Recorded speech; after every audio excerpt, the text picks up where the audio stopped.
সীতানাথ প্রেমানন্দে আরবারে হরি হরি বল নিতাই গৌর সীতানাথ প্রেমানন্দে আরবার হরি হরি বল নিতাই গৌর সীতানাথ প্রেমানন্দে একবার হরি হরি বলো। তো ভক্তবৃন্দের চরণে আমার কোটি কোটি দণ্ডবত প্রণিপাত। দাপর যুগ চলে যাচ্ছে, কলিযুগ আসছে। এই সময়টাকে কি বলে? যুগ সন্ধিক্ষণ। একটা যুগ যাচ্ছে আর একটা যুগ আসছে। এই মাঝামাঝি সময়টাকে কি বলে? যুগ সন্ধিক্ষণ। সেই যুগ সন্ধিক্ষণে নৈমিষারণ্যে 60,000 ঋষি সমবেত হয়েছে। একটা যজ্ঞ করছেন তারা সহস্র বৎসর ব্যাপী। 1000 বছর ধরে যজ্ঞটা হবে। যজ্ঞটা উপলক্ষ মাত্র 60,000 বেদজ্ঞ ঋষি বসেছেন। সম্মুখে যে কলিযুগ আসছে, সেই কলিযুগে মানুষ কোন পথে চলবে এটা জানবার জন্যে যজ্ঞটা একটা উপলক্ষ মাত্র। কারণ যজ্ঞ হলে অনেক বড় বড় মহাত্মা এসে উপস্থিত হবেন। তাদের মধ্যে কারু না কারু কাছে আমরা শুনতে পাবো যে কলিযুগে যখন ধর্মের পথ আচ্ছন্ন, কেমন করে সত্যের পথে, মুক্তির পথে যাত্রা করবে।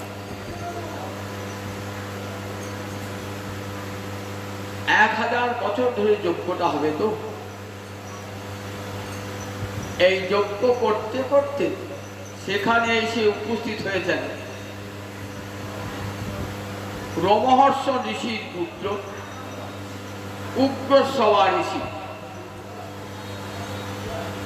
যাকে আমরা সুত গোস্বামী বলি। সুত মানে সারথি, সুত মানে সারথি। রথ চালানো এদের বৃত্তি ছিল বলে এদিকে সুত বলা হয়। সেই বংশে জন্ম এই সুত গোস্বামী।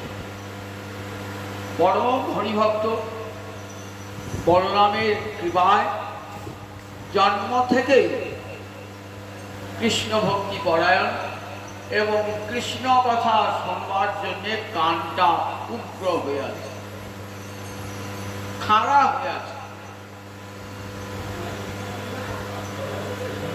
ঘুরতে ঘুরতে তিনি নৈমিষার শুনেছেন, নৈমিষার একটা যজ্ঞ হচ্ছে।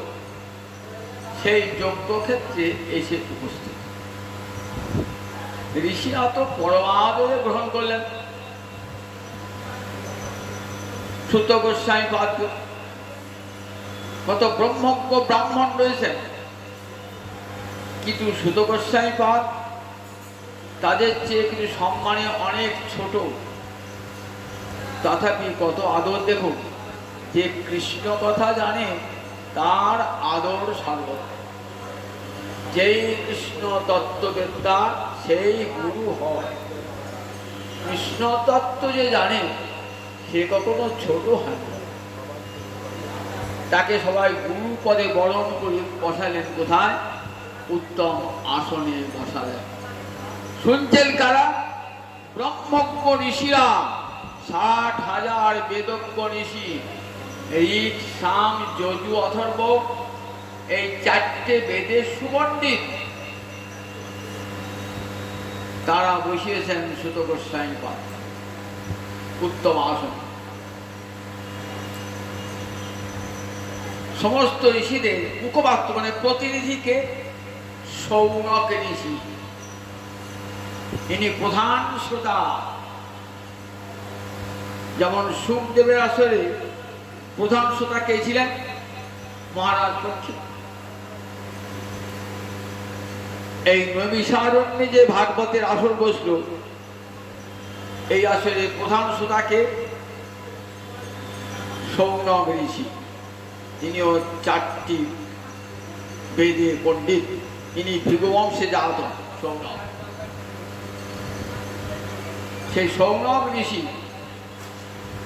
হরিকথা বলবার পূর্বে যখন বসেছেন, আচমন করে বসেছেন, ঠিক সেই সময় বলছেন,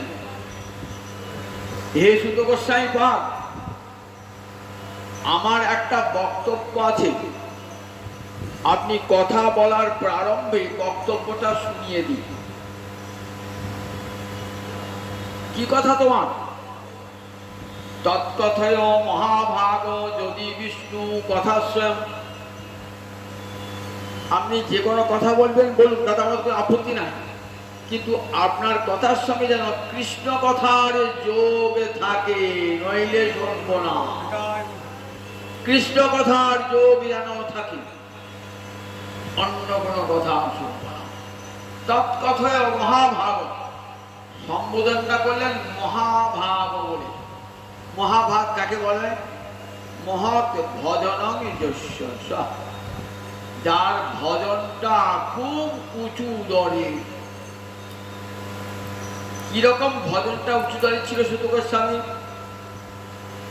হরিদ্বারে যখন ব্রহ্মকুণ্ডের তীরে পাঠ হচ্ছে, সেখানে সব শ্রোতাই তো রয়েছেন, কিন্তু সুত গোস্বামী বিশেষ মর্যাদা দিলেন সুখদেব। 7 দিন পর যখন সুখদেব উঠে যাচ্ছেন, জগাম ভিক্ষুভি সাধ্যম, সন্ন্যাসীগণের সঙ্গে চলে যাচ্ছেন সুখদেব। ঋষিরা উঠে দাঁড়িয়ে বলছেন, হে সুখ গোস্বামী প্রভু, এরপর এমন অমৃতময়ী হরিকথা আমরা শুনব কার কাছে? 7 দিনে অমৃত পরিবেশন করলেন, এই অমৃতময় কথা কার কাছে শুনব? সুখদেব তার কথা বললেন না। এতক্ষণ অনেক কথা বলেছেন, মৌনিত, কৃষ্ণ কথা ছাড়া অন্য কোনো কথা বলেন না। আঙুল দিয়ে দেখি বলেছেন, অসৌ বক্সতি, এই লোকটা আপনাদের এবার কৃষ্ণ কথা শোনাবে। আঙুল দিয়ে যাকে দেখালেন তিনি কে? তিনি হলেন এই সুত গোস্বামী।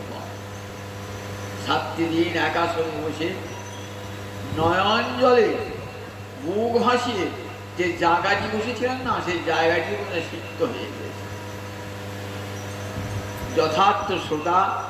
তাই মহাভাগ দেখুন, 7 দিন একাসনে বসে কৃষ্ণ কথা শুনেছেন, নয়ন জলে মুখ ভেসেছে, যে জায়গাটি বসেছিলেন সেটি ভিজে গেছে। তাই বলেন মহাভাগ। তৎকথয় মহাভাগ যদি বিষ্ণু কথা স্বয়ং, আপনার কথা যদি হরিকথাকে অবলম্বন করে হয় তবে আমরা শুনবো, আমরা কিন্তু অন্য কোনো কথা শুনবো না। কৃষ্ণ কথা ছাড়া অন্য কোনো কথা শুনবেন না? হ্যাঁ, আর একটা কথা শুনতে পারি।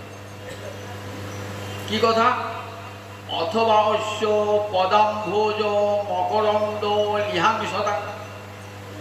অথবা অশ্য মানে কৃষ্ণস্য, পদাম্ভোজ মানে চরণ কোমল, অম্ভোজ মানে কোমল, মকরন্দ মানে মধু।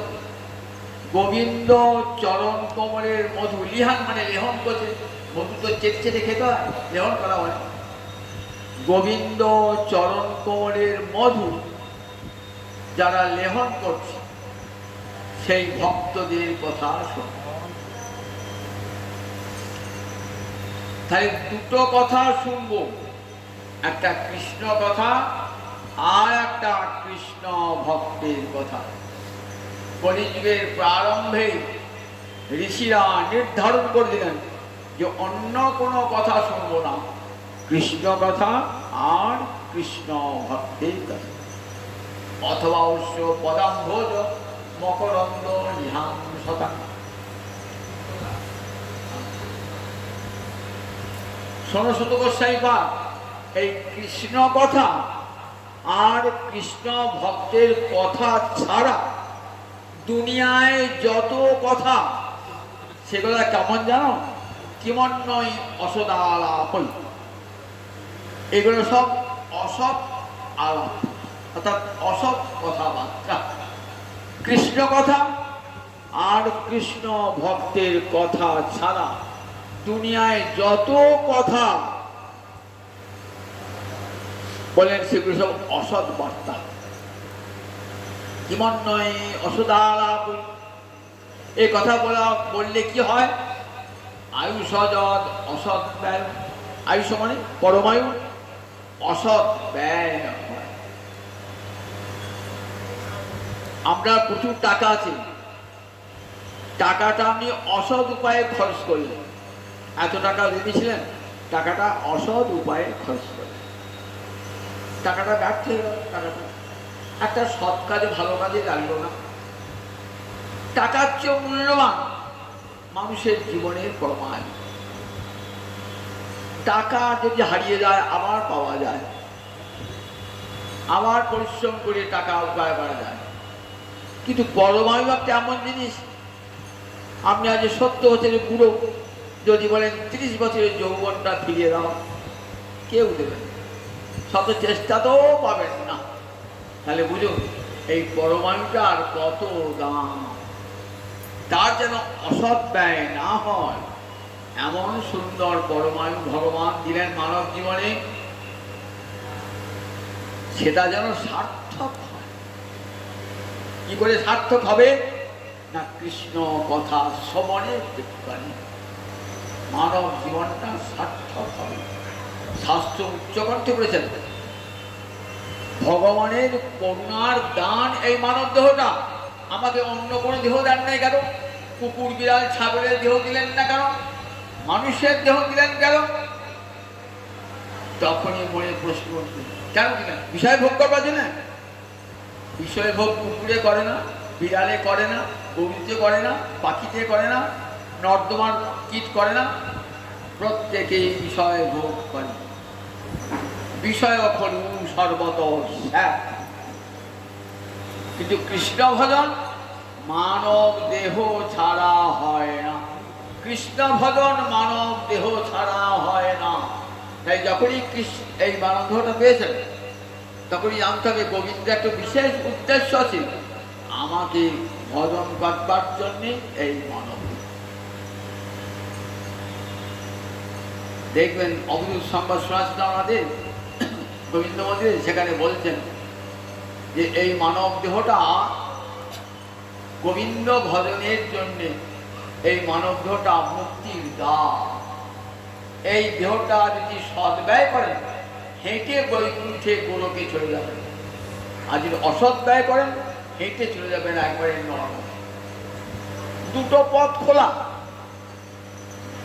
তুমি ইচ্ছা করলে একটা মুক্তির পথে যাত্রা করতে পারো, আবার যদি চাও আমি অসৎ উপায়ে অর্থ ব্যয় করে নরকের পথে যাবো, তাই আয়ুষ অসৎ করে। এমন সুন্দর মানব দেহ ভগবানের করুণার দান। দেবতারা পর্যন্ত বাঞ্ছা করে আমাদেরকে মানব দেহ দাও। ভাগবতের 5ম স্কন্ধে দেখবেন দেবতারা বলছেন, কেন মানব জনম দিলে না হে, কেন মানব জনম দিলে না হে, তোমার সেবার অধিকার পেতাম, কেন মানব জনম দিলে না হে, আমায় দেবতা করিলে কেন, কেন মানব জনম দিলে না হে। দেবতারা প্রার্থনা করছেন যেন আমরা যেন মানব জন্ম লাভ করতে পারি। দেবতারা স্বর্গে থাকেন, অমৃত আস্বাদন করেন, দীর্ঘ পরমায়ু পান, কিন্তু ভোগে সুখে উচ্ছৃঙ্খলতায় সে জীবন ব্যর্থ হয়ে যায়। তাই চাইছেন এমন জন্ম দাও যে জন্মে গোবিন্দ তোমাকে ভজতে পারে। একমাত্র মানব জন্ম ছাড়া গোবিন্দ ভজনে না। জগতের সব শাস্ত্র কি জন্য? মানুষের জন্য, দেবতাদের জন্য নয়, আবার মনুষ্যতর প্রাণীর জন্য নয়, শুধু মানুষের জন্য শাস্ত্র। তাই কি অন্যই অসদালাপই আয়ুষ যদ অসৎব্যয়। তাই গোবিন্দ কথা ছাড়া অন্য কথাতে কি হয়? পরমায়ু অসৎ ব্যয় হয়।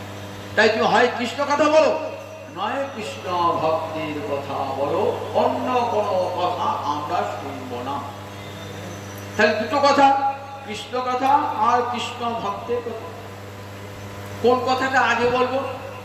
কৃষ্ণ ভক্তের কথা না কৃষ্ণের কথা? সেটাও মীমাংসা হয়ে গেছে। পদ্ম পুরাণে দেবী দুর্গা মহাদেবকে জিজ্ঞাসা করছে, হে স্বামী, জগতে কার আরাধনা সর্বশ্রেষ্ঠ আরাধনা? মহাদেব বলছে, শোনো দেবী, আরাধনা নাম সর্বেশাং বিষ্ণুর আরাধনা। জগতে যত আরাধনা আছে সমস্ত আরাধনার মধ্যে কৃষ্ণ আরাধনা সর্বশ্রেষ্ঠ। ধর্মের চরম সোপান কৃষ্ণ উপাসনা। কৃষ্ণ উপাসনার চেয়ে আর অন্য কোনো বড় নয়? বলে হ্যাঁ, তার চেয়ে একটা বড় উপাসনা আছে। তস্মাৎ পর তরম দেবী তদীয়ানাং সমর্থন। তার চেয়ে বড় আছে কৃষ্ণ ভক্তের উপাসনা। তা কার উপাসনাটা আগে করবো? কৃষ্ণের না কৃষ্ণ ভক্তের? বলেন আগে করো কৃষ্ণ ভক্তের উপাসনা। ভগবান নিজ মুখে বলছেন, মদ ভক্ত পূজাভ্যধিকা। আমার ভক্তের পূজা আমার চেয়েও বড়। আপনি ভগবানের সেবা করছেন, আপনার দুয়ারে ভক্ত আছে, আপনার কি কর্তব্য? আপনি যে ভাবেন আমি কৃষ্ণ সেবার শেষে তারপরে ভক্তকে আদর করে ডেকে আনবো, বললেন দেখো গোবিন্দ তোমার সেবাটাই নিল না।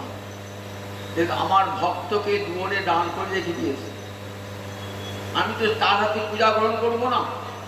আমার ভক্তকে আদর করে নিয়ে এসো আমার গৃহে, তবেই আমি পূজা গ্রহণ করব। শোনো, মদ ভক্ত পূজাপথিকা, শোনো আমার ভক্তের পূজা আমার চেয়ে বড়। একথা সুখদেব জানতেন। তাই হরিদ্বারের ব্রহ্মকুণ্ডের তীরে যখন হরিকথা বলছেন না, প্রথমেই হরিকথা বলেন নাই। 7 দিন তো পরমায়ু, মনের পরীক্ষিত পরমায়ু কদিন? 7 দিন। সুখদেব হরিকথা বলতে বলতে হরিদ্বারের ব্রহ্মকুণ্ডে 7 দিন মানে 24 ঘন্টা পড়ে যাচ্ছেন, কিন্তু কোনো বিরতি নাই। সূর্যোদয় থেকে পরদিন সূর্যোদয় পর্যন্ত 24 ঘন্টা কোনো শ্রোতা সত্যি ওঠেন না, একাসনে বসে শুনছেন, আহার নিদ্রা সব ত্যাগ করে শুনছেন।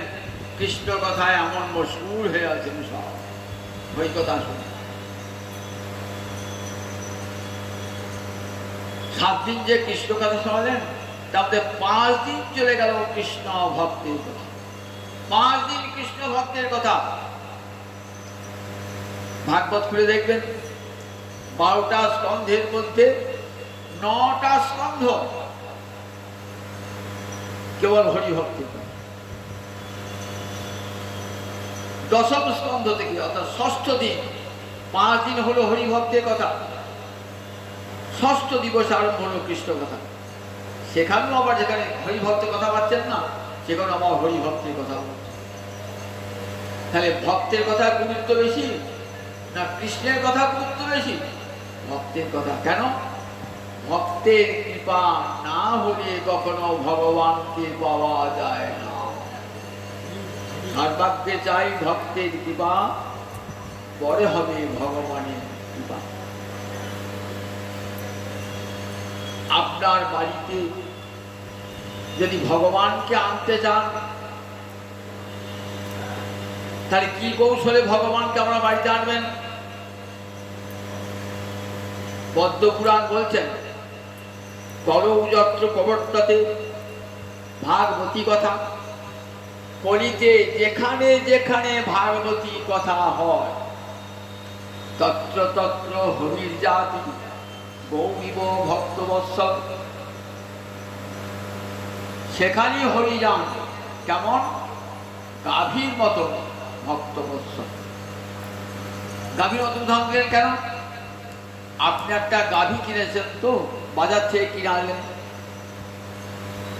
এত চঞ্চলা গাভী, তাকে গোয়ালে কোনো মতেই ঢোকাতে পারছেন না। পাশে একটা প্রতিবেশী বলছেন, আমার পরামর্শ নেবেন? বলেন কি বলো? বলে বাছুরটাকে কোলে করে আগে নিয়ে যাও গোয়ালে, দেখবে গাভী তো সুরসুর করে ঢুকবে গোয়ালে।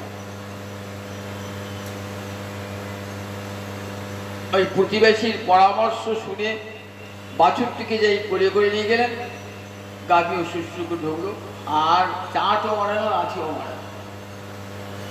গোবিন্দকে যে জানতে চান, গোবিন্দের ঘর ঢোকাতে পারবেন না। কখন গোবিন্দ আসবেন?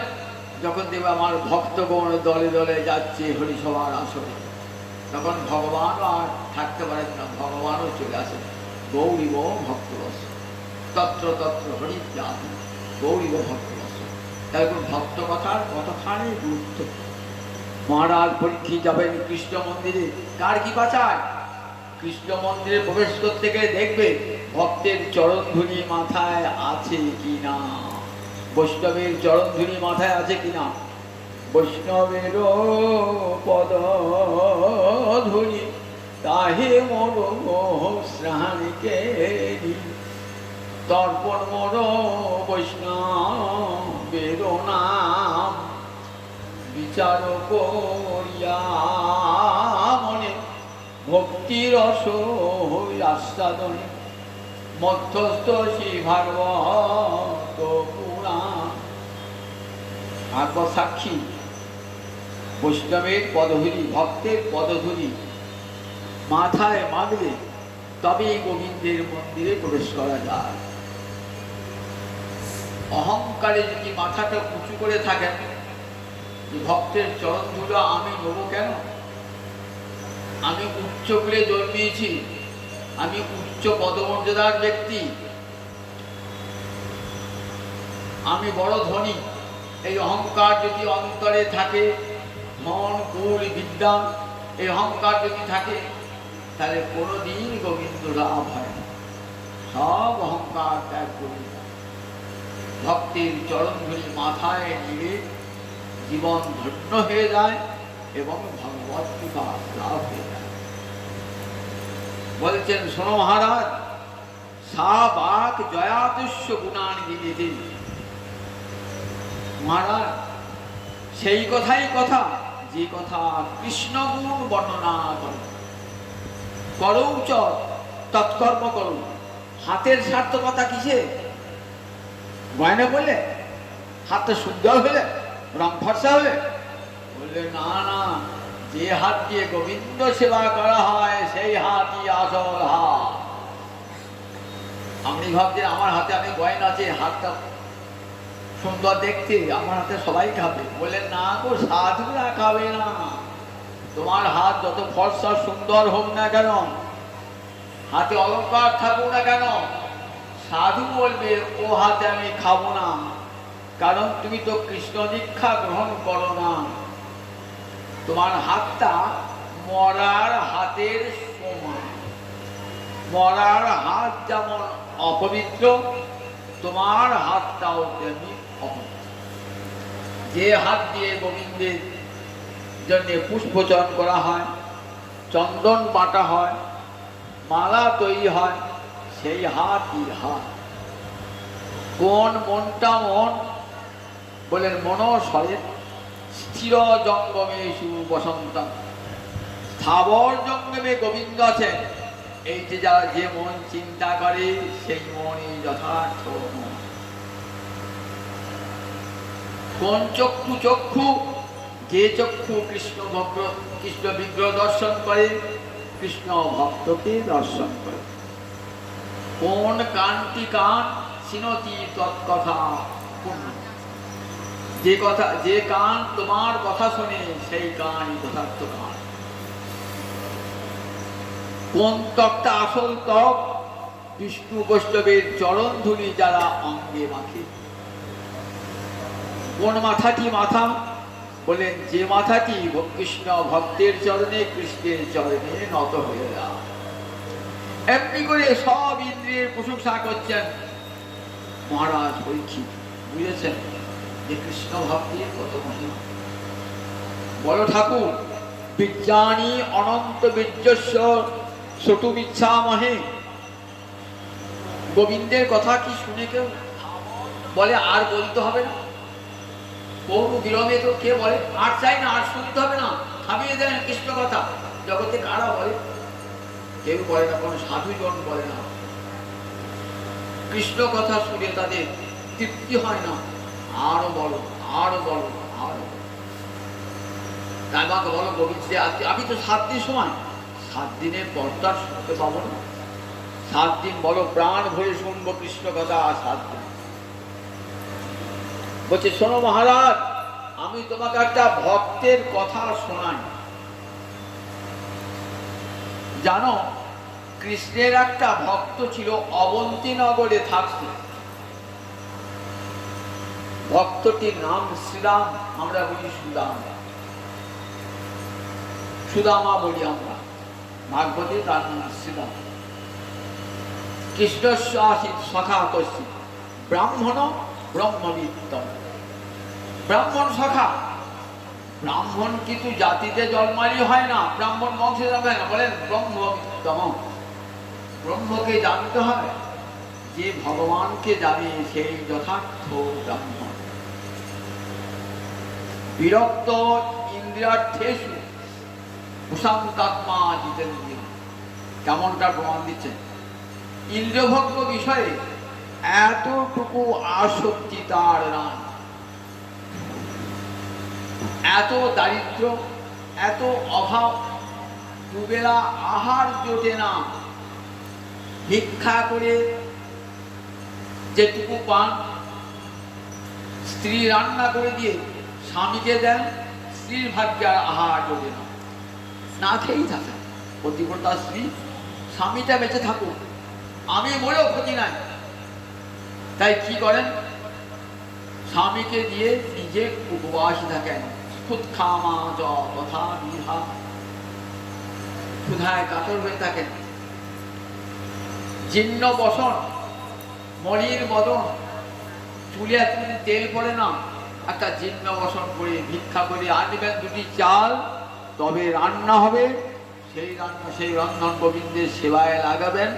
স্বামী স্ত্রীর প্রসাদ পাবেন। কোনো জিনিস স্বামী খেতে পায়, কোনো স্ত্রী পায় না,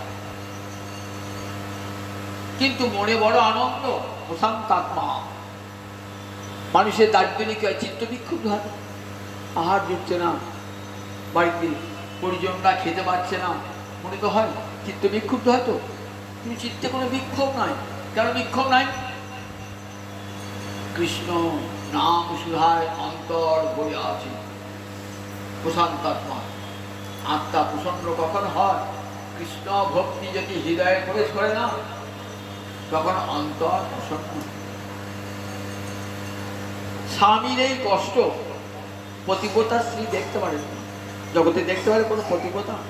স্বামীর কষ্ট দিনের পর দিন রুগ্ন হয়ে যাচ্ছে, খেতে পারে না, একটা ভালো পড়বার কাপড় নাই, গায়ে আপনি তেলও মাখতে পায় না। কৃষ্ণ নামানন্দে বিভোর আমার স্বামী। একদিন স্বামীকে বলছে, আমি তো তোমার কাছে গল্প শুনেছি, এখন যিনি দ্বারকার ঈশ্বর তিনি তোমার সখা ছিলেন, তোমার বন্ধু ছিলেন, অবন্তী নগরে, এই অবন্তী নগরে সঞ্জীবনী মুনির কাছে দুদিনা পড়াশোনা করেছিল। এখন কিন্তু রাজা দ্বারকা। বলছে না গো, আমি রাজা হলেও তার কাছে কিছু চাইতে পারবো না। আমি তার কাছে প্রতিজ্ঞা করেছিলাম, বন্ধু আমি তোমার কাছে কিছুই চাই না, আমাকে এই বর দাও, আমি জন্মে জন্মে যেন তোমার দাস হতে পারি হে, জন্মে জন্মে যেন তোমার দাস হতে পারি হে, আমাকে এই বর দাও, আমি জানি জন্মে জন্মে তোমার দাস, তোমার সখা হতে পারি। নায়ং শ্রীকাম অভজত পুরা, ধন কামনা করে আমাকে কোনোদিন ভজনা করে না। গোবিন্দ বলছে প্রতিজ্ঞায় ছিল না সখা, আমি তোমার কাছে কোনোদিন কেউ চাইব না। এমন ভালোবাসা যেখানে বণিক বৃত্তি নাই, ভগবানকে ভালোবেসে তার কাছে ধন চাইবো, অর্থ চাইবো, যশ চাইবো, এ তো বণিক বৃত্তি। প্রহ্লাদ বলেছেন বণিক বৃত্তি। ভজন করবো, বিনিময়ে আমাকে টাকা দাও, ধন দাও, সম্পদ দাও, যশ দাও, অর্থ দাও, বিত্ত দাও, একে তো ভক্তি বলে না। যেখানে স্বার্থের গন্ধ আছে, অন্য অভিলাষ আছে, ভাগবত বলেছেন সেটা কখনো ভক্তি নাম পেতে পারে না। তাই কোনোদিন প্রার্থনা করেন। বললেন আচ্ছা বলছো বটে, বহুদিন তো সখাকে দেখি না, একবার সখার কাছে যাই, আমার একটা লাভ হয়ে যাবে। মনে মনে ভাবছেন অয়ং হি পরম লাভ উত্তম শ্লোক দর্শনম। কতদিন সখাকে দেখি নাই, সখাকে তো দেখতে পাবো, এই আনন্দে। বলছেন বেশ, শোনো কল্যাণী, তোমার কথাই রইল। আমি চললাম আমার বন্ধুর কাছে। তা বন্ধুর কাছে যাব, কতদিন বাদে বন্ধুর কাছে যাচ্ছি। গেলে তো কিছু নিয়ে যেতে হয়, একটা উপহার তো দিতে হয়, কিছু দাও না। কি দেবো, ঘরে তো কিছুই নাই। দাঁড়াও দেখি কোথাও পাই কিনা, চেয়ে চিনতে পাই কিনা। 5টা বাড়ি ঘুরে এক মুঠো চিড়ে পেলেন। ভালো কাপড়ে যে বাঁধবেন সে ভালো কাপড়ও নাই, একটা ছেঁড়া কাপড়ে পুটুলি করে বেঁধে করে সুদামা তাই যাচ্ছে। মনে মনে কি প্রার্থনা করতে যাচ্ছেন? মনে মনে প্রার্থনা করছেন যে সখা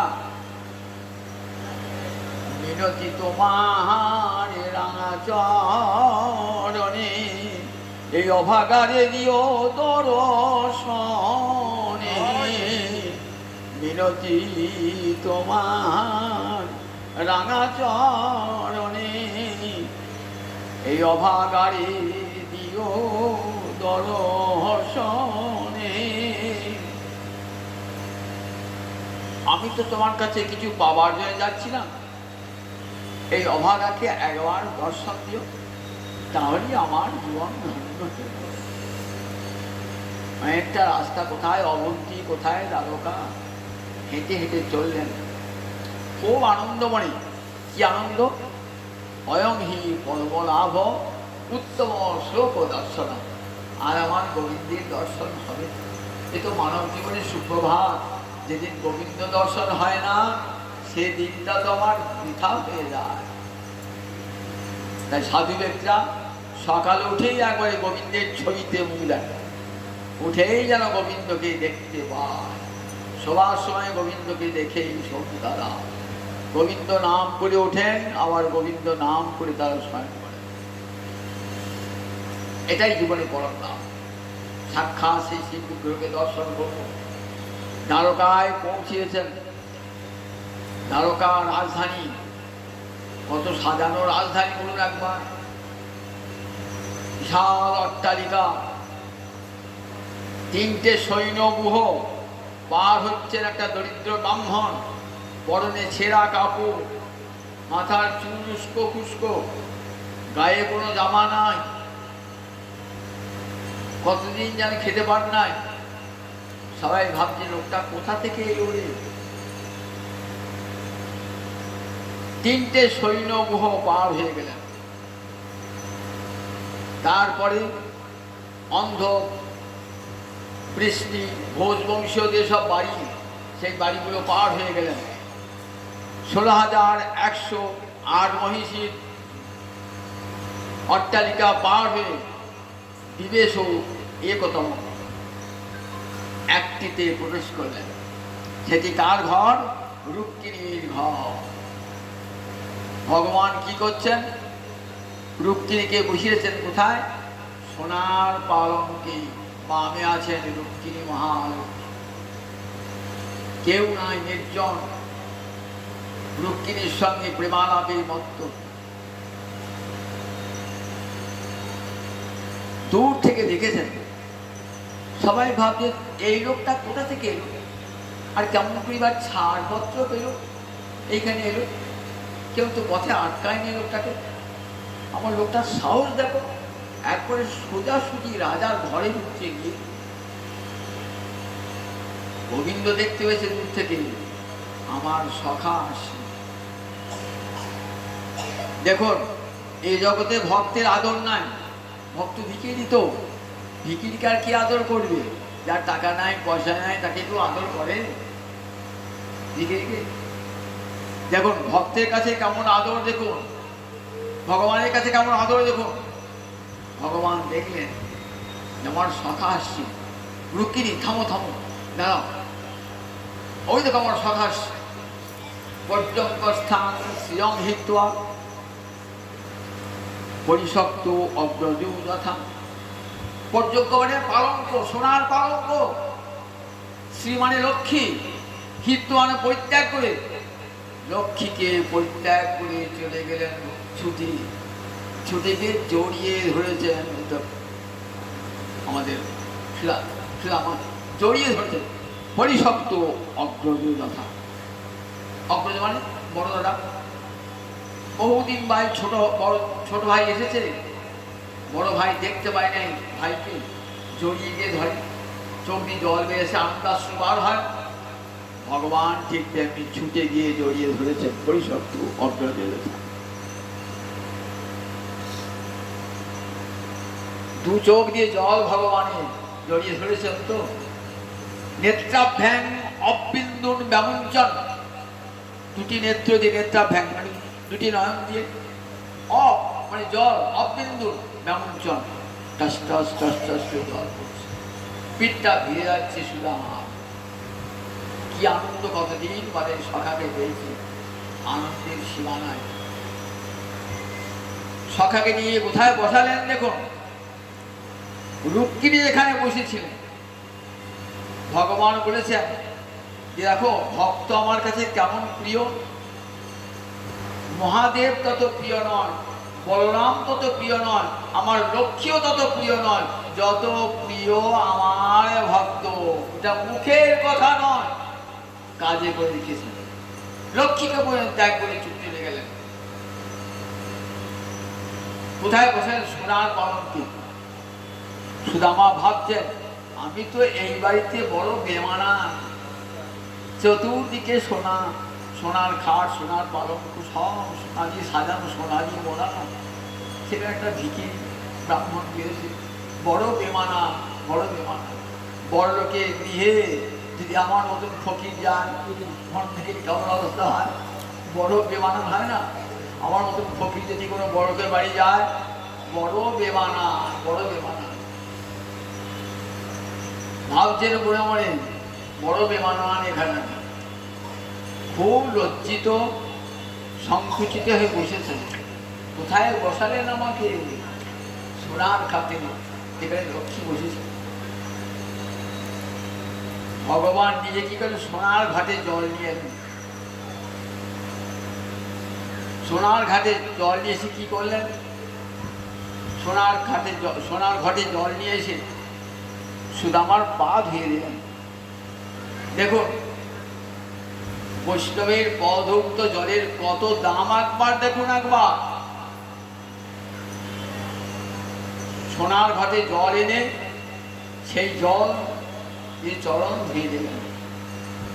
শুধু ধুয়ে নিলেন না, সেই চরণ ধুতে জল আজ মাথায় তুলি রহিল, ভক্ত পদ জয় আজ শিরে তুলি রহিল, ভক্ত মহিমা দেখাইতে আজ শিরে তুলি রহিল, আগ্রহী শিরসার আলন।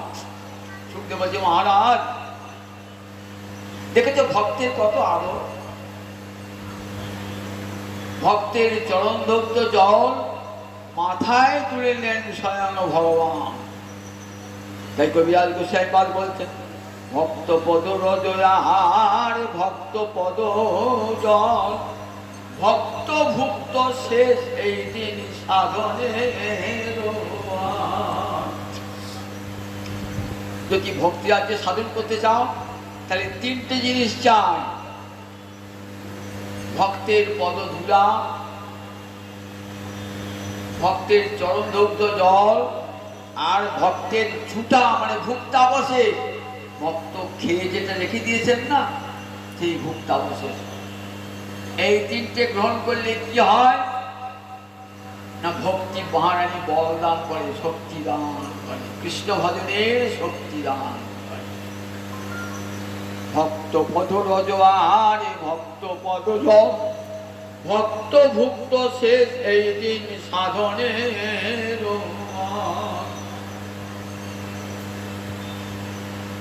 বসিয়েছেন সোনার খাটে, বসিয়েছেন বসিয়ে সোনার খাটে বসিয়ে সংকুচিত হয়ে আছেন সুদামা। ভাবছেন, আমি তো সোনার খাটে বসার লোক নই, আমি তো মাটির কুড়ে ঘরে শুয়ে থাকি, খড়ের চা, বৃষ্টি পড়ে, রোদ ঢোকে, ভাঙা কুড়ে, সেখানে শুয়ে থাকি। এখানে সোনার ভবনকে শোয়ার মতো লোক আমি, তাই খুব সংকুচিত হয়ে বাসুর আছে। বুঝতে পেরেছি গোবিন্দ তো অন্তর্যামী।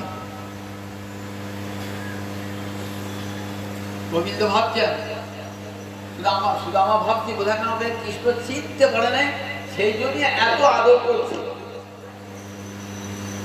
গোবিন্দ বলে চিনতে পারি না, মনের ভাবছেন তোমাকে যাই ভালো করে চিনি, আমি অন্য কাউকে চিনতে না পারি, আমার ভক্তকে আমি ভালো করেছি। মনে পড়ে সুদামা যখন সন্দীপনী মুনির কাছে আমরা পড়াশোনা করতাম, মনে আছে সেই সব দিনের কথা? একটা দিনের কথা তোমাকে শোনাই, নিশ্চয় এখনো মনে আছে। একদিন গুরুপত্নী বললেন, বন থেকে জ্বালানি নিয়ে এসো, জ্বালানির কাঠ নিয়ে এসো।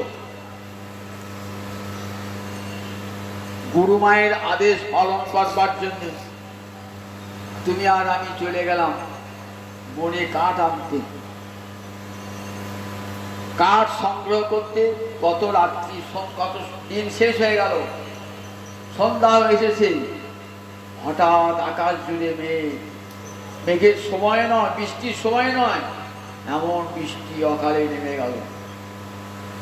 অন্ধকার, একে তো অন্ধকার, তার সঙ্গে আবার মেঘ ঢেকে দিয়েছে, রাস্তা খুঁজে পাচ্ছি। দুজনের মাথায় দুটো কাঠের বোঝা, একবার এদিক একবার সেদিক করছে। রাত কেটে গেল, বনেতে ঘোরাঘুরি করছি, পথ আর ফিরে পেলাম। সকাল হয়েছে, গুরুদেব জিজ্ঞাসা করতে কোথায় গেল সুদামা আর কৃষ্ণ, কোথায় গেল? গুরুমা বললেন কাঠ আনতে পাঠিয়েছে। আহা, এই ছেলে কাঠ আর এখনো ফিরে এলো না, কাল গিয়েছে আজ সকাল করতে ফিরে এলো না। গুরুদেব পিতার কত উদ্বিগ্ন হয়ে দেখতে গেছে। দেখছেন দুই বন্ধু মাথায় কাঠের বোঝা নিয়ে একবার এদিক সেদিক। গুরুদেব তো খুব খুশি, গুরুবাদেশ পালন করেছেন তো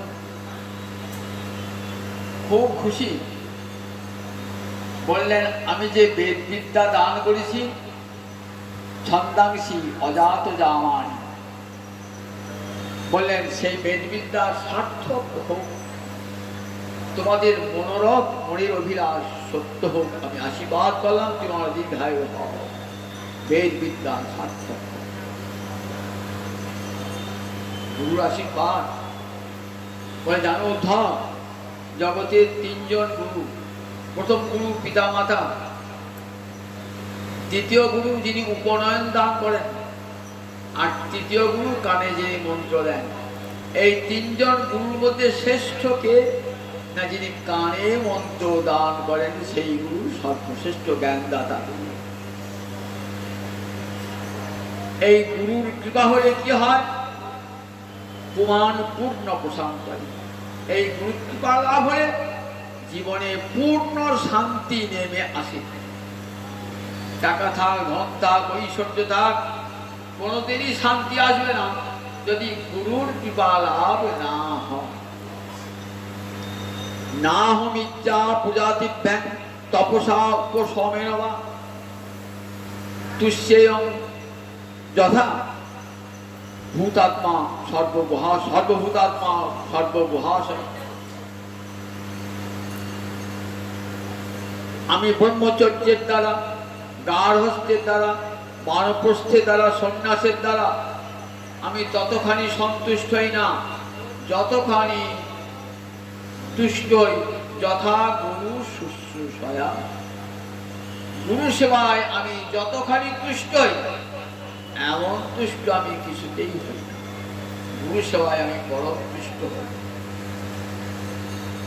তাই আমাকে পাবার প্রথম উপায় হচ্ছে গুরুকে তুষ্ট করা। তুষ্যে আমি সর্বভূতাত্মা, আমি সর্বভূতাশয়, সর্বজীবের গুরু। আমি তুষ্ট হই যখন গুরুদেব তুষ্ট হয়। আর এই গুরু কৃপা জীবনে লাভ হলে মানব জীবনে পূর্ণ প্রশান্তি নেমে আসে। এতক্ষণে সুদাম বুঝতে পেরেছে, হ্যাঁ কৃষ্ণ আমাকে চিনতে পেরেছে। বলছেন, ঠাকুর তুমি তো সাক্ষাৎ বেদময় মূর্তি, জ্ঞান ঘন বিগ্রহ। শাস্ত্রে বলেছে যস্য নিঃশ্বাসিতং বেদা, বেদ তোমার নিঃশ্বাস। আবার তুমি গিয়েছো গুরুগৃহে পড়াশোনা করতে, তোমার হতে বেদের উৎপত্তি। আবার তুমি গেছো বেদ বিদ্যা শিখতে। প্রভু নরলীলা করছো তো, তাই জগৎকে দেখাচ্ছ গুরুর কাছে গিয়ে বেদ বিদ্যা শিখতে হয়। আপনি আচরি ধর্ম জীবের শিখায়। ভগবান হয়েও সাধারণ মানুষের মতো গুরুর কাছে গিয়ে বেদ বিদ্যা শিখছেন। কেন? গীতায় বলেছেন না, আমি যা করি সেগুলি কারা করে? যারা মহৎ ব্যক্তি তার অনুসরণ করে। সেই জন্য আমি কর্ম করি, আমার কোনো কর্ম নাই। কেন করি জানো? আমি কর্ম করলে আমাকে অনুসরণ করে লোকেরা সেই সেই কর্ম করে। গীতা পড়লে দেখবেন ভগবান। আমার কর্ম নাই, তথাপি আমি কর্ম করি। তা বলছি, ঠাকুর তোমার সঙ্গে যে করেছি এটাই তোমার জীবনের পরম সৌভাগ্য। তোমাকে সখা রূপে, তোমাকে বন্ধু রূপে পেয়েছি, এটা আমার জীবনের পরম সৌভাগ্য। তা সখা, কতদিন বাদে দেখা হলো, আমার জন্য কিছু আনো নাই? সখা যখন সখার গৃহে যায় কিছু তো নিয়ে আসে সঙ্গে, নিশ্চয়ই এনেছে আমার জন্য কিছু। সুদামা লজ্জায় মাথাটি নত করে আছে। সোনার পালঙ্কে বসে থাকা মানুষটিকে ওই ভাঙা চালের চিড়ে কামড় করে খাওয়া। বলুন দিকে, লজ্জায় মাথাটা নত করে আছেন, বলতে পারছেন না এনেছি তোমার জন্য চিড়ে। তাও ভিক্ষা করা, ভাঙা চালের চিড়ে, ভালো চিড়েও নয়। কিন্তু কি করে দিই, এই সোনার খাটে বসে তোমাকে ওই চিড়ে খাওয়াতে পারি প্রভু? মনে হয় ভাবছ গোবিন্দ তো অন্তর্যামী, বুঝতে পেরেছেন আমার জন্য চিড়ে এনেছে, কিন্তু বার করছে না লজ্জা। ভগবান কি করলেন? ভগবান কি বলেছেন? ভক্ত যদি কোনো জিনিস এনে লুকিয়ে রাখে, আমি কেড়ে খাই, কেড়ে খাই। আর অভক্ত যদি আমাকে প্রচুর দেয় তার আমি কিছুই খাই, গ্রহণ করি না। দুর্যোধন সোনার থালায় কত অন্ন ব্যঞ্জন আমার জন্য রেখেছিল, আমি খেতে যাই নাই, ক্ষুধা পেয়েছিল তাও খাই। বিদুরের গৃহে কলার খোসা খেয়েছি, বিদুরের দুধ খেয়েছি আমি। পত্রং পুষ্পং ফলং এতোয়ং যোগে ভক্তা প্রযচ্ছতি তদহং ভক্তুপহিতং অস্নামি প্রযতাত্মা। এটা গীতাতেও আছে, ভাগবতেও আছে। কত দামি শ্লোক। পত্র মানে পাতা, পুষ্প মানে ফুল, ফলং মানে ফল, তোয়ং মানে জল। পাতা, ফুল, ফল, জল যে আমাকে ভক্তির সঙ্গে দেয়, আমি সেই ভক্তির দেওয়া উপহার অস্নামি, আমি ভোজন করি, আমি ভোজন করি। শুধু তাকিয়ে দেখি না।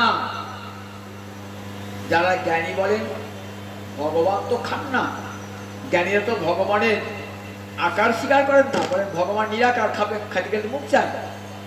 বলেন জ্ঞানী তোমার ভগবানের মুখ নাই, আমি তো ভক্ত, আমার ভগবানের মুখ আছে, বিগ্রহ আছে, আমার ভগবান খায়, আমার ভগবান খায়। আমার ভগবানকে খাইয়েছেন, বিদুর খাইয়েছেন আমার ভগবানকে, সবরই খাইয়েছেন আমার ভগবানকে।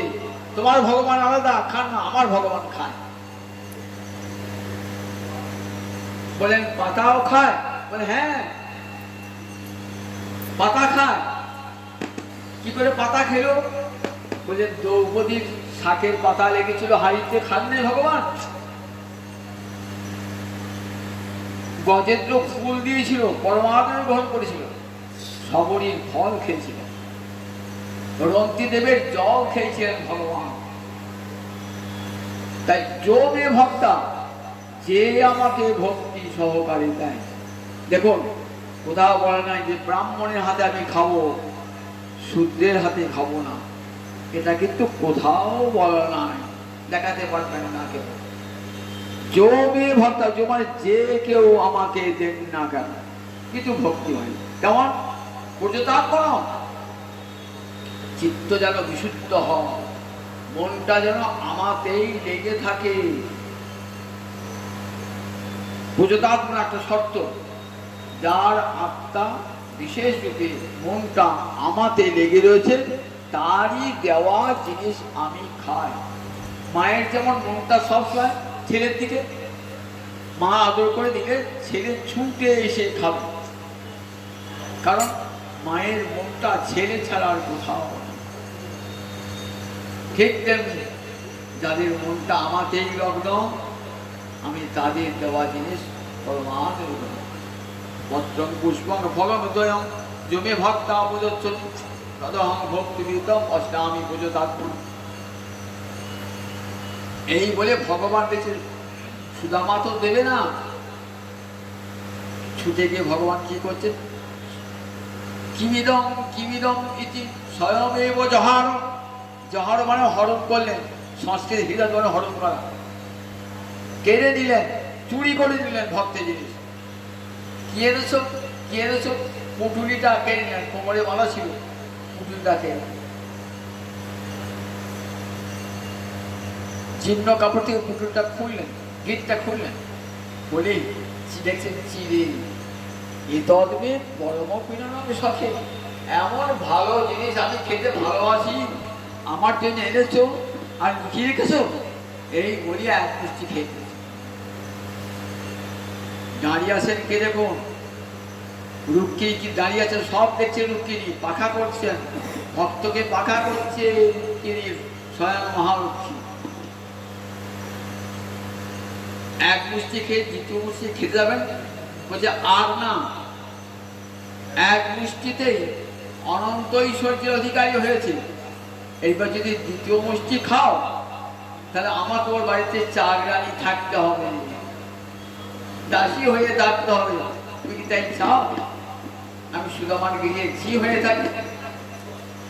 দেখো আবার এই দ্বারকা 16,108 মহিষ আছে, কত কত পরিজন আছে, একটা একটা যদি গুনে দেওয়া যায় তারা পাবে না। তুমি যে সব খেয়ে নাও, হাত থেকে খেয়ে নেবে। শুধু আমাকে কত ভোজন করালেন, কত কথা। সারাটা রাত্রি একটি ঘরে, রুক্মিণী নাই। আজ বন্ধুকে পেয়েছেন তো, রুক্মিণীকে বলে তুমি অন্য ঘরে যাও, আমি আজ বন্ধুকে পেয়েছি, বন্ধুর সঙ্গে কথা বলবো। যেমন উদ্ধবকে বলতেন, উদ্ধব রুক্মিণীকে অন্য ঘরে সরিয়ে দিয়ে রাত্রিবেলায় উদ্ধবকে কাছে নিয়ে শুতেন, আর কত কথা। ঠিক তেমনি করে সুদামাকে কাছে নিয়ে কত কথা বলতেন। সুদামা ভাবতেন কোথায় এসেছি, বৈকুণ্ঠে এসেছি। বৈকুণ্ঠে কেমন হয়, পরমানন্দে মাতোয়ারা। সারাটা রাত কেটে গেল কৃষ্ণ কথায়, গোবিন্দের কথায়, দুই বন্ধুর কথা আছে, সারাটা রাত কেটে গেল। এইবার সকালে বাড়ি আসবেন তো, ভগবান দেখাচ্ছেন ভক্ত যদি আপনার গৃহে যায় তাহলে কি করবেন, দূর থেকে যে দেখেন ছুটে গিয়ে আদর করে বাড়িতে নিয়ে আসবেন। আর যখন বাড়ি থেকে চলে যাবেন পিছনে পিছনে যাবেন। এই জ্ঞানকে কি বলে, প্রত্যুৎগমন। পিছনে যাওয়া কি বলে, অনুভূতন। পিছনে পিছনে পিছনে পিছনে যাচ্ছে, অনেক দূর পিছনে পিছনে গেলেন। চলে এলেন সুদামা, মনে মনে ভাবছেন গোবিন্দ আমাকে ধন দিলেন না কেন। গোবিন্দ তো ঠিক করে রেখেছেন, কেন এসেছেন সখা আমার কাছে। ও তো আমার কাছে কোনো ধন ঐশ্বর্য চাইবে না, ও জীবনে প্রতিজ্ঞাই করেছে নারায়ণ শ্রীকাম অবসর। দুরকম ভক্ত আছে, ঐশ্বর্য দিলেও নেবেন না, যেমন রাজর্ষি ভরত ছুঁড়ে ফেললেন। আর কিছু ভক্তের বিষয়ে দেশও নাই, আবার ভালোবাসা নাই, যেমন প্রহ্লাদ যুধিষ্ঠির এদিকে দিয়েছেন ভগবান। তাই মনে ভাবছেন সুদামা তো নেবে না, কিন্তু স্ত্রী ওকে পাঠিয়েছে, কিন্তু স্ত্রী নিজের সুখের জন্য নয়, পতিত পতিব্রতা পত্যু প্রিয় চিকিৎসা, স্বামীর ভালোর জন্যই পাঠিয়েছেন। তাই আমি ওকে কেমন সম্পদ হবো, দাস্যামি অমর্ত্য দুর্লভ সম্পদ। অমর্ত্য মানে মর্ত্য নয়, যা স্বর্গ। অমর্ত্য দুর্লভ মানে স্বর্গেও যা দুর্লভ, এমন সম্পদ আমি ওকে দান করব। একবার ভগবানের কৃপা দৃষ্টিতে কত সম্পদ লাভ হবে, একবার ভালো করে কান পেতে শুনুন। গোবিন্দের কৃপা দৃষ্টি যদি লাভ হয়ে যায়, অনন্ত ঐশ্বর্যের অধিকারী সে হয়, অমর্ত্য দুর্লভ সম্পদ তার হয়ে যায়। ভগবান বলছেন দাস্যামি অমর্ত্য দুর্লভ সম্পদ। স্বর্গেও যে সম্পদ পাওয়া যায় সেই সম্পদ আমি দান করব। কিন্তু সামনে দিলেন না। সুদামা মনে মনে ভাবছেন ভালোই হয়েছে, আমি যদি সম্পদ পেতাম তাহলে তো আমার অহংকার হয়ে যেত। ভগবান মনে হয় সেই জন্য ভক্তকে দরিদ্র করে রাখেন, যাতে ভক্তের অন্তরে অহংকার না আসে। অহংকার এলে তো আর কৃষ্ণ ভজন হবে না। অহংকারী জনের কখনো কৃষ্ণ ভজন হয় না। ধনীর চিত্তে যদি ধনের অহংকার থাকে তাহলে কোনোদিন কৃষ্ণ ভজন হয় না। ভাগবত আমরা দেখি কত ধনী ভক্ত, ধন ঐশ্বর্য পেয়েও মন কিন্তু গোবিন্দ চরণ আরো বিন্দে লগ্ন। মহারাজ অম্বরীশ, রাজর্ষি ভরত, প্রহ্লাদ, যুধিষ্ঠির সব দেখুন, এরা কত ধনী ধনী। আমার মহাপ্রভুর কত ভক্ত, পুণ্ডরী, বিদ্যারিণী, শিবানন্দ সেন, এরা সকল ধনবান গৃহস্থ। ধনবান গৃহস্থ কি হবে? নিতাই সাদের শিষ্য উদ্ধান দত্ত অঢের সম্পদের অধিকারী। সব আমার নিতাই চাঁদ যা বলবে তাই খরচ করছে অকাতরে দান করছে, অকাতরে উদ্ধান তত্ত্ব। ভক্তজন চান আমার সম্পদ কৃষ্ণ ভক্তির সেবায় লাগে। তাই ভক্তকে কখনো ঐশ্বর্য দেন, জানেন ঐশ্বর্যে তারা অপব্যবহার করতো না। মনে ভাবেন ভালোই করেছেন, দেন নাই, ভালোই করেছেন, আমার তো অহংকার হতো। কিন্তু ভগবান ভক্তকে সামনে দেন না, লুকিয়ে দেন কেন? দেখবেন বর্ষাকালে চাষিরা ইন্দ্র পূজা করে। দিনের বেলায় ইন্দ্র পূজা হলো, বৃষ্টি কখন হয়? রাতের বেলা। দেখিয়ে দেখিয়ে দেয় না, ভাবে এতক্ষণ আমাকে আদর করে পূজা করেছে, সামান্য একটু বৃষ্টি দেবো, দেখিয়ে দেখিয়ে কি দরকার? যখন কৃষক ঘুমায় তখন জল দান করে। ভগবান ভাবছেন যে ভক্ত সারাটা জীবন আমাকে দান করেছে, আমাকে ছাড়া কিছুই জানে না, তাকে একটু সামান্য সম্পদ বসে দেখিয়ে দেখিয়ে কি আছে, লুকিয়ে লুকিয়ে দেবো। বাড়ি এসেছেন, বাড়ি আসছেন তো, বাড়ির মধ্যে একটা সরোবরের তীরে একটা বন, বাড়ি মানে বন, একটা বনের ছাওয়া, বনে পাতায় ছাওয়া একটা কুড়ে ঘর, সেইখানে থাকতেন সুদামা। এসে ভাবছেন এত বড় অট্টালিকা, তাহলে কার বাড়ি এসেছে? বাপরে, সরোবরে এত সুন্দর সুন্দর অংশ বিচরণ করছে, আমার বাড়ির দরজায় বিমান দাঁড়িয়ে রয়েছে, কত সুন্দরী সুন্দরী রমণী সেবা করবার জন্য আমার গৃহে রয়েছে, কত দাস দাসী রয়েছে। এই পরের বাড়ি এসে বলছি, বোধহয় ফোন করে পরের বাড়ি এসে বলছি, এটা আমার বাড়ি নয়, ফিরে যাচ্ছে। দূর থেকে স্ত্রী দেখতে পেয়েছেন, স্ত্রীর পরনে ছেঁড়া কাপড়, লজ্জা নিবারণের জন্য, গায়ে একটু অলঙ্কারও নাই, হাতে একটা শাখাও নাই, লাল সুতো বাঁধা। দেখছেন সেই স্ত্রী কেমন যেন সাক্ষাৎ কমলা, পদ্মবন থেকে বেরিয়ে আসছেন, কত সুন্দর পোশাক, কত সুন্দর বসন ভূষণে সজ্জিত হয়ে আসছেন। স্বামীকে অভ্যর্থনা জানাবার জন্যে সঙ্গে কত দাস দাসী নিয়ে আসছেন, সঙ্গে করে অবাক হয়েছেন, এত বড় বাড়ি, কেমন? মণিস্তম্ভ শতবেদম মহেন্দ্র ভবনমে যথা। দেবরাজ ইন্দ্রের যেমন স্বর্গে বাড়ি আছে না, সেই রকম বাড়ি, মণিস্তম্ভ শতবেদ। এই যে সিমেন্টের থাম দেখছেন, মণি দিয়ে তৈরি থাম, মণিস্তম্ভ শত শত থাম দিয়ে, সেই বিশাল অট্টালিকা, মহেন্দ্র ভবনমে যথা।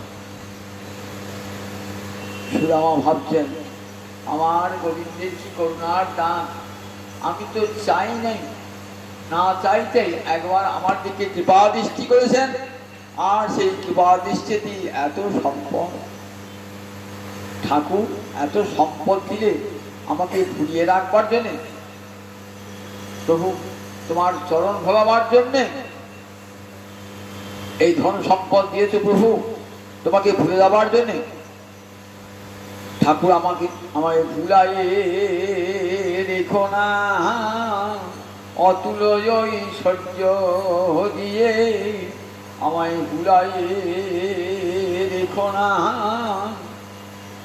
তোমার চরণ সম্পদ যেন কোনোদিন ভুলতে না পারি। প্রভু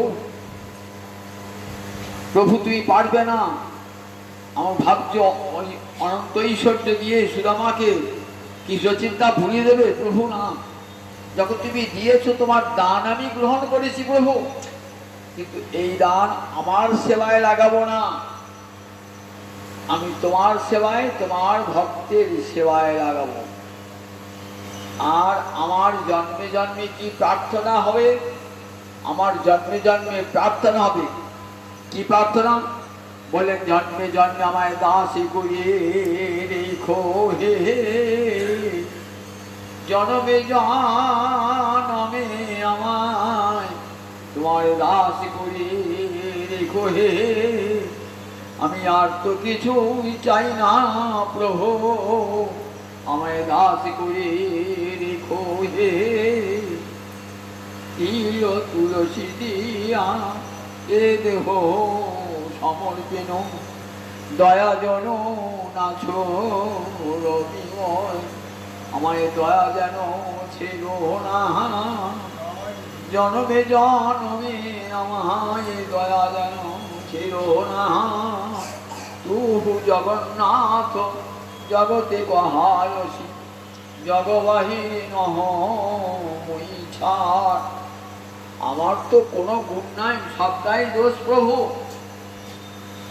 গণইতে দোষ গুণলেশ নাহি পারবি, জবতুহু কর বিচার। আমার মৃত্যুর কথা বিচার করবে, দেখবে আমার কোনো গুণ নাই, সবটাই দোষ। কিন্তু প্রভু তুমি তো জগতের নাথ, তুমি পাপীকেও কৃপা করো, পুণ্যবানকেও কৃপা করো। আমি তো জগতের বাইরে নই, তুমি জগন্নাথ, আমায় কৃপা করো প্রভু। তোমার চরণ পদ তুয়া পদ পল্লব করি অবলম্বন, তুয়া পদ পল্লব করি অবলম্বন। এই অবলম্বন করে জানি ভবসিন্ধু পার হতে পারি, তোমার ভবসিন্ধু যেন পার হয়ে তোমার চরণ পল্লবকে নৌকা করি ভবসিন্ধু পার। এমনি করে আমার যেন জন্মে জন্মে তোমার, তুমি যেন আমার প্রভু হয়ে জন্মে জন্মে, আর জন্মে জন্মে আমি যেন তোমার দাস হতে পারি। জন্মে জন্মে যেন তোমার মতন সখা পাই আমি, তোমার দেওয়ার সম্পদ যেন আমি তোমার ভক্তের সেবায় লাগাতে পারি। এমনি করে যে সম্পদ পেলেন, সেই সম্পদ নিজের ভোগে লাগান নাই, কৃষ্ণ সেবায়, কৃষ্ণ ভক্তের সেবায় লাগালেন। শিবানন্দ সেনের অঢেল সম্পদ, মহাপ্রভু বলেছেন তোমার সম্পদ কি জন্যে? বললেন যত গৌরীয় ভক্তগণ পুরীধামে আসবে, নীলাচলে আসবে, যখন পথের খরচ, খাবার খরচ সব তুমি দেবে, বাসা ভাড়া সব তুমি দেবে, এটাই তোমার উপর আমার আদেশ রইল। আজও কাঁটাপাড়ায় সেই শিবানন্দ সেনের পাঠ রয়েছে। মহাপ্রভু আদেশ শিরোধার্য করেছিলেন এই শিবানন্দ সেন, অনন্ত ঐশ্বর্য কৃষ্ণ সেবা লাগিয়েছিলেন। উদ্ধান দত্ত নিতাই চাঁদের একবারে প্রাণপৃষ্ঠ ভক্ত, সমস্ত অধের সম্পদ সব লাগিয়েছেন কৃষ্ণ সেবায়, কৃষ্ণ ভক্তির সেবায়। একবার দেশে দুর্ভিক্ষ হয়, নিতাই চাঁদ বললেন উদ্ধারণ, কত লোক খেতে পারছে না, তুমি এখানে 3 বছর ধরে লোকগুলো খাওয়াও। বিশাল লঙ্গরখানা ঘুরে 1 মাস 2 মাস নয়, 3টি বছর ধরে যতদিন দুর্ভিক্ষ থেকে মানুষ পরিত্রাণ না পাচ্ছেন, সমস্ত সম্পদ দিয়েছিলেন ভক্তের সেবাতে, নিতাই চাঁদের আদেশে। আজও যার নামে উদ্ধারণপুর, নৈহাটি রাজার দেওয়ান ছিলেন, ত্রিবেণীতে বাস ছিল, সপ্তগ্রাম আদি সপ্তগ্রামে বাস, সেই উদ্ধান দত্তে প্রচুর ঐশ্বর্য, সেই ঐশ্বর্য ভগবত সেবায়, ভক্তের সেবায় লাগিয়েছে। তারপরে ঐশ্বর্য থাকলে ক্ষতি নাই, সেই ঐশ্বর্য যেন কৃষ্ণ সেবায়, কৃষ্ণ ভক্তির সেবায় লাগে। সুদামা জগৎকে শিক্ষা দিয়ে গেলেন, তাই বলেন এই সুদামার কথা কান পেতে যারা শুনবে তাদের কি লাভ হবে? সুদামার মতন হরিভক্তি লাভ হয়ে গোবিন্দ চরণ কমল লাভ করবে, জীবন ধন্য হয়ে যাবে। জয় নিতাই, জয় নিতাই।